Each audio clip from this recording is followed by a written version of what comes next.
I'm going to try to cover several things here. First, I'm going to start off with something. I was just leafing through the latest Granger's catalog. It's W.W. Granger's. God, they've been around forever. I was around when I was a kid. Let me show you the catalog. Well, I just looking through this if I see anything interesting.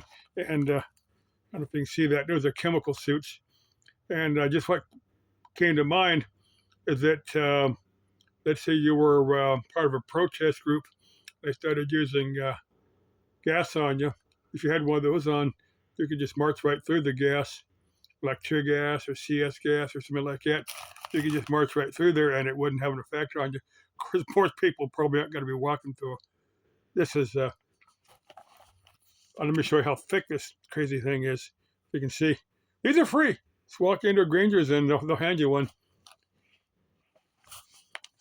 Some of their stuff, their price is good on them. Some of them, it's you can do better somewhere else. You just got to kind of price stuff out. Just toss it out there. If you want to go to a protest, you can get you a gas mask and goggles and stuff, or one of those chemical suits. Now I'm going to cover several things here. These are for other YouTube. These are comments on other YouTube channels, content creators. Now I'm going to start off with something that a couple of things that Captain Steve was talking about. That's his YouTube channel, is Captain Steve. First thing is talk about these flat earthers. Now he's not a flat earther. I'm not a flat earther. Now I've covered this a number of times. Now the original argument that the Earth was round, that when they had sailing ships, the bottom of the ship, as the ship was sailing out of the harbor, off into the mid ocean, the bows of the ship would disappear first, and then the very top of the mast, like that crow's nest, that there's some guy that sits up there as a lookout, when they spot land or when they spot iceberg or something. A guy up in the crow's nest will, go, land ho! That part of the ship disappeared very last. That was the original argument that the Earth was round. Now, another argument is that, if you go back to radio waves, you got to be a little bit of a tech, a little bit of a geek to get this. Now, a signal above 30 megahertz is not reflected by the ionosphere. It's not reflected back. You can only receive like a television channel or an FM radio channel. AM you can receive for miles and miles because it hits that ionosphere and it's reflected back down. But you can't receive a television signal no matter how good a TV antenna you've got, beyond 60 miles. That's because of the curvature of the Earth. But I think the coolest thing here on YouTube, you can watch YouTube videos where somebody strapped a camera to a helium balloon, hot air balloon, whatever, and some of them will go up high enough.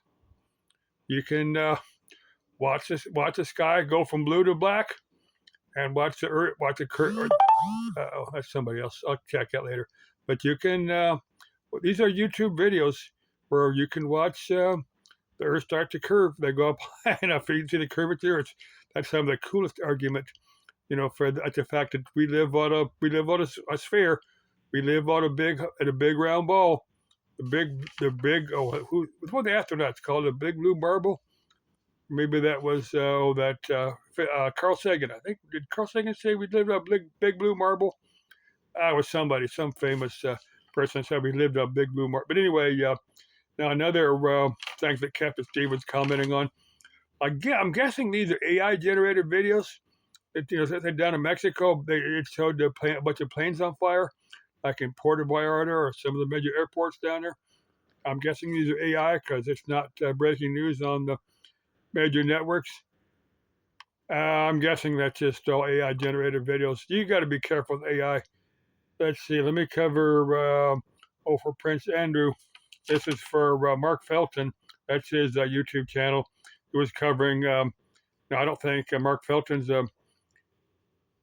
He's not going to excuse the things that Andrew did later, but apparently Prince Andrew, when he was younger, was about 18, 20 years old. He had served with the British Royal Navy and apparently had distinguished himself. He was in the Falkland Wars.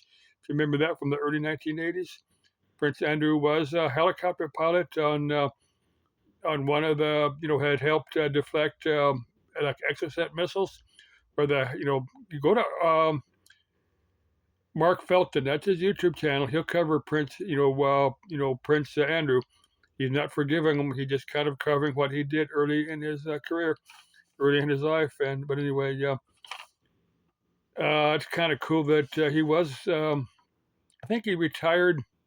I think this has been stripped away from him, but he did retire and be given the honorary rank of like vice admiral or something like that. But that's been with charges against him. That's been a lot of his rank and stuff has been stripped away from him, which is kind of a shame. Kind of a shame that all that happened. The guy did it to himself.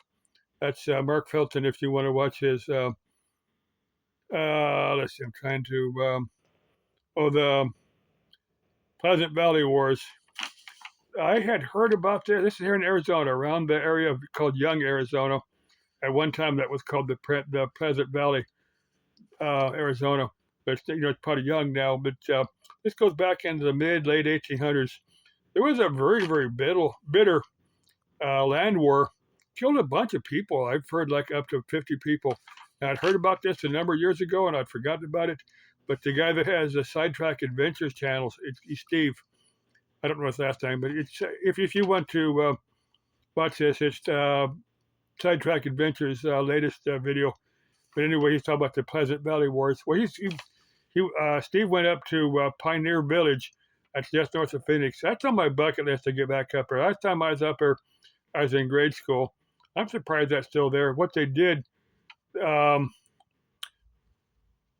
that's like I said, just north of Phoenix. They took a bunch of old buildings that have been donated. Let's say a particular place is going to particular place of land has an old building on it that the people that own it don't want it. They're going to tear it apart, but they'll say, well, look, if you'll pay to move it, you can have it. They'll move it and they'll put this in its Pioneer Village. Pioneer Village is a bunch of structures from other parts of state. They'll give the history on it. And one particular structure they've got there was from the Pleasant Valley Wars. Apparently, some of the family had taken refuge in this house, and I guess they just this house had been surrounded, and I guess the family had eventually gotten shot and killed in this house because it's kind of like riddled full of bullet holes and stuff. But anyway, if I can give you like an overview, now I need to get the exact history because I've heard it, but I'm not really up on it. Now, like I said, this is back in the early the mid to late 1800s. Now there was two families. These were cattle ranchers.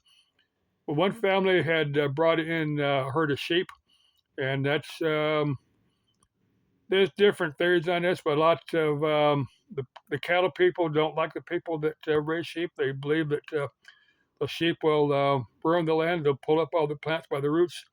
I don't know if it's true or not. That's just a belief. But anyway, this was with two prominent families, and this war pretty much went on until every member on both sides was dead. It was like last guy died back late 1800s. It went on for a number of years until they said the total was like about 50 people were killed on both sides. Both sides of the family just went on, like a true Hatfield and McCoy type thing. They just I'm gonna get that area is on my bucket list. I want to cover the Pleasant Valley War because it's an interesting piece of almost forgotten part of Arizona history.